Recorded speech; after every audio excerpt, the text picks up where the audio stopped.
that they need any practice, but in case they want to get a couple of rounds in or anybody else does, Andrew, I'm guessing the morning is probably the time to go. Yeah, absolutely. That's when I have my tee time later in the week, too, because I want to get it in before the storms come in. And you're looking at not a bad start. A little muggy out there. The turf might be a little damp before the sun comes up here this morning. But we are looking at 75 degrees through the 7 o'clock hour. That rises up to 85 there by 11 o'clock. You'll notice, though, increasing clouds heading into the noontime hour. That's when we do expect more and more of that storm activity start to build inland, and then will work its way back towards the coastline later today. But we do expect temperatures into the upper 80s, low 90s for you later this afternoon. Those feels like temperatures will be into the upper 90s. You can thank the humidity for that. In terms of storms today, though, again, most of the activity will be offshore through the morning hours.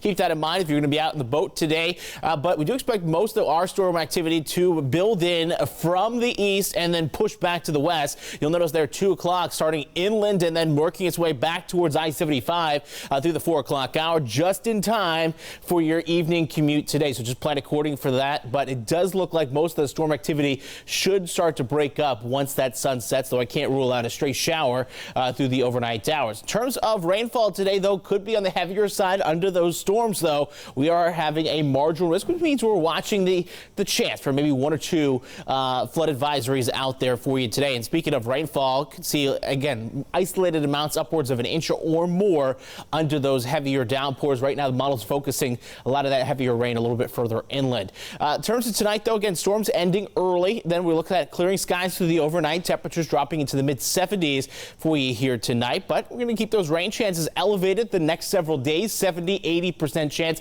heading into the weekend. Why is that? Well, we're still tracking this stubborn stationary front really draped over central Florida for you at this time. It'll start to move around a little bit, but really what this is going to do is just add that little bit more unsettledness to the atmosphere, juice up that afternoon sea breeze storms, just make them a little bit more active the next couple days. That said, again, watching the marine forecast for you through the morning hour, especially offshore, again, into the afternoon, could see some showers or storms around. Still looking at seas right on 1 foot or less. Smooth conditions, though, on those inland waterways. Gulf temperature at 88 degrees. Turn to the tropics, so we are watching one area concern this morning. 50% chance of development over the next 5 days. This is tagged Invest 96. Could see a depression out of this, though, later on in this week, maybe Friday or Saturday, as it works its way towards Puerto Rico and Hispaniola down the road. Here's the latest forecast models. Right now, the thought is it takes it pretty much up the gauntlet of the islands, and that should keep this as a weaker system. But if it does go to the north of this